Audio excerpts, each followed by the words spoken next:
Olá, no cenário da cibersegurança, a gente costuma pensar em ataques barulhentos que destroem sistemas. Mas hoje, vamos falar sobre os perigos que não fazem barulho nenhum. Aqueles que se movem nas sombras, operando em silêncio com um único objetivo: roubar os seus dados mais valiosos. Pois é, essa é a grande questão, né? Como é que a gente se defende de um adversário que não dá para ver, nem ouvir?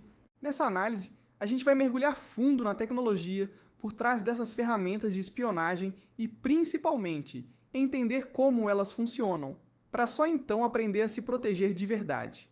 Então, o nosso roteiro é o seguinte: a gente começa entendendo essa tal de ameaça silenciosa, depois vamos dissecar a anatomia do spyware. E aí, vamos focar nos mecanismos dos keyloggers e screenloggers. E o que é fundamental? Fechar discutindo como construir uma defesa em múltiplas camadas para mitigar esses riscos. Vamos começar pelo princípio: a ameaça silenciosa.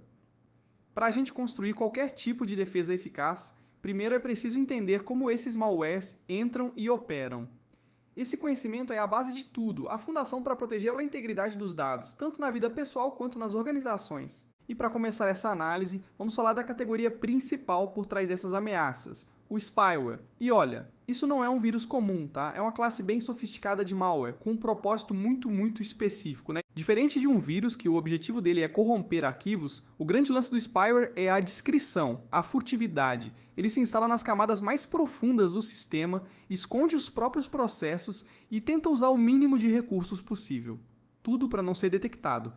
O trabalho dele é um só: observar e relatar. O ciclo de vida de um ataque de spyware é bem metódico. Primeiro, a infiltração, que geralmente acontece por engenharia social. Sabe, um e-mail de phishing ou explorando uma vulnerabilidade que não foi corrigida. Uma vez lá dentro, ele se oculta para operar sem ser visto. E por fim, ele estabelece uma conexão clandestina para mandar tudo o que coletou para servidores controlados pelos criminosos. Agora, dentro da grande família do spyware, a gente encontra ferramentas que são altamente especializadas. E vamos focar agora numa das mais conhecidas e, claro, perigosas: o keylogger.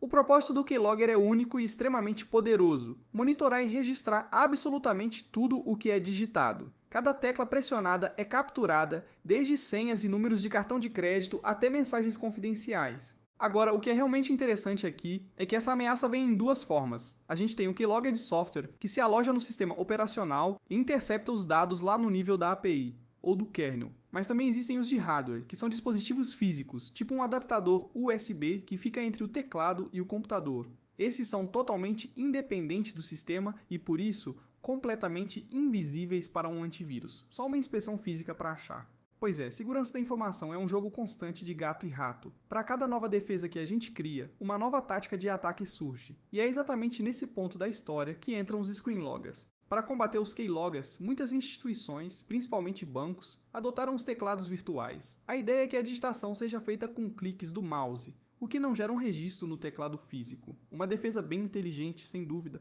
mas como a gente falou, é um jogo de gato e rato. A resposta dos atacantes foi o screenlogger. Ele muda completamente o foco. Em vez de interceptar o texto, ele passa para a captura visual. Ou seja, ao invés de ler o que foi digitado, ele simplesmente tira uma foto da tela, o que torna a defesa do teclado virtual completamente inútil. E aqui a gente vê o quão sofisticada a ferramenta pode ser. O screenlogger pode tirar screenshots em intervalos de tempo ou, de um jeito bem mais inteligente, ser ativado por um evento específico como o exato momento de um clique do mouse. Ao capturar aquela pequena região em volta do cursor, o atacante consegue ver exatamente qual número do teclado virtual foi selecionado, reconstruindo todo o contexto visual. Ok, a gente já entendeu a engenhosidade dessas ferramentas de ataque. Agora vem a pergunta crucial: como é que a gente constrói uma fortaleza digital que consiga resistir a tudo isso? A resposta não está em uma única solução, mas sim numa abordagem estratégica feita em múltiplas camadas. Então, o ponto central é este: a defesa precisa ser construída em camadas, focando tanto na detecção técnica, quanto em reduzir as chances de um ataque acontecer.